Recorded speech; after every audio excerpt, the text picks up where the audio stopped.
अगर आप season 1 episode 1 से जीओटी को रिलीजियसली फॉलो करते आए हैं तो there is a good chance कि आपने भी मेरे जैसे एक डब्बा टिश्यू तो बिल्कुल खत्म कर दिए होंगे आज का एपिसोड देखते हुए। भाई बहुत दिनों बाद इतना इमोशनल एपिसोड देखा है मैंने जीओटी का। So let us try to figure 8 main highlights of today's episode क्योंकि as Brian said in the first episode, we don't have a lot of time. Brienne and Tormund. Let's start on a lighter note and talk about Brienne of Tarth and Tormund.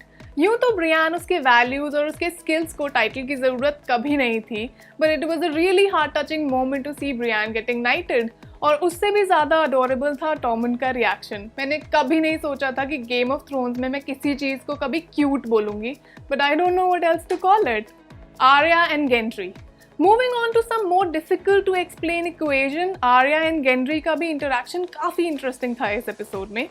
Honestly speaking, first episode से it was clear कि कुछ तो चल रहा है इन दोनों के बीच में, but I still can't put my finger on it. वैसे सीजन 1 में नेड और किंग रॉबर्ट स्टार्क और बराथियन हाउस को ज्वाइन करना चाहते थे। आर्या तो स्टार्क है ही, Gendry is the last one to have the Baratheon blood, चाहे वो बास्तड़ी क्यों ना हो। Bran and Sam. वैसे इस एपिसोड का सबसे प्रोफाउंड इंटरैक्शन था सैम और ब्रान के बीच में। Talking about the advancing White Walkers, Bran सबको बताता है कि उसे पता चल गया है Night King is going to come after him. He wants to erase the world and I am its memory. काफी इंटेंस डायलॉग तो था ही, but we absolutely love Sam's response to it when he said that's what death is, isn't it, forgetting.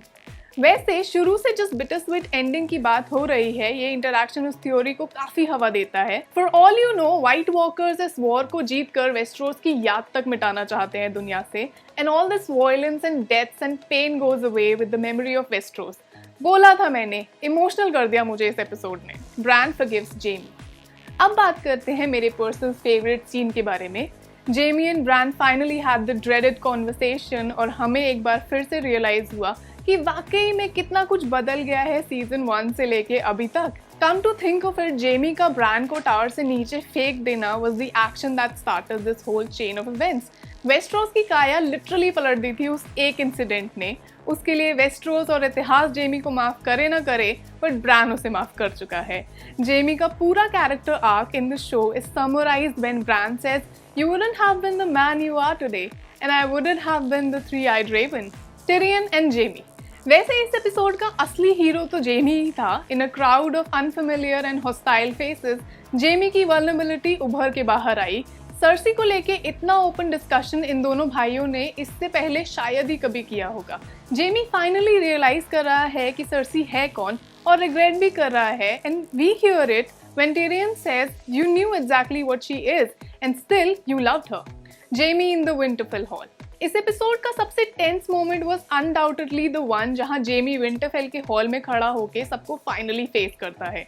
He was literally standing in front of everyone he has wronged in his life. He is the one who killed Dany's father. He is the one who threw Bran from the tower, and he is the one who held a knife to Ned's throat, and it was his son who beheaded Ned.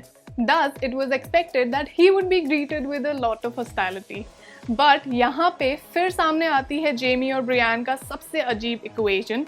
Brian vouchers for Jamie, जिसे finally Sansa उस पर भरोसा कर लेती है और बाकी भी कन्विंस लगते हैं। Daenerys and Sansa. अब बात करते हैं किक-एस लेडीज की। वैसे देखा जाए तो सांसा एंड डेनेरिस का स्टोरी आर्क काफी सिमिलर है। Their consequences made them the worst victims and they have survived the worst horrors. सांसा को डैनी के इरादों पे भरोसा तो पहले ही नहीं था, and now Dany's romance with Jon has further complicated things and sown the seed of mistrust between them. इस एपिसोड में कुछ सेकंड्स के लिए ही सही, but it looked like Dany and Sansa were finally bonding over the horrid past. But जैसे ही सांसा ने north के ना यील्ड करने की बात की, Daenerys looked visibly uncomfortable. War के बाद नॉर्थ सरेंडर करेगा या नहीं, ये सवाल डेनेरिस को भी उतना ही सता रहा है जितना कि मुझे। Jon's big reveal to Daenerys.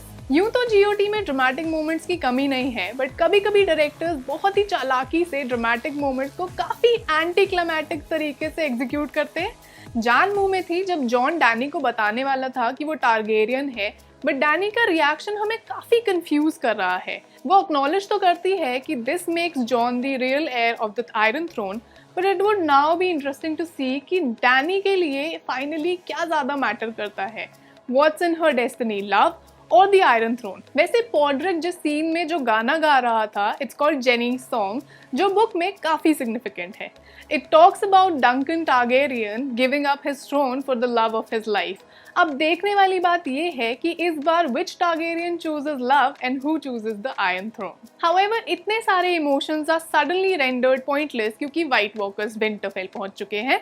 This means कि नेक्स्ट एपिसोड में वॉर शुरू हो रहा है और ये 10 साल पुरानी स्टोरी कंक्लूजन के ऑलमोस्ट करीब पहुंच चुकी है। A part of me does not even want to know what comes next, but who are we kidding, मैं ऑलरेडी नेक्स्ट मंडे के लिए सेकंड्स गिन रही हूँ। अगर आपकी हालत भी मेरे जैसी है तो कीप वॉचिंग देसी Martini for the latest updates of everything entertainment end of course GOT.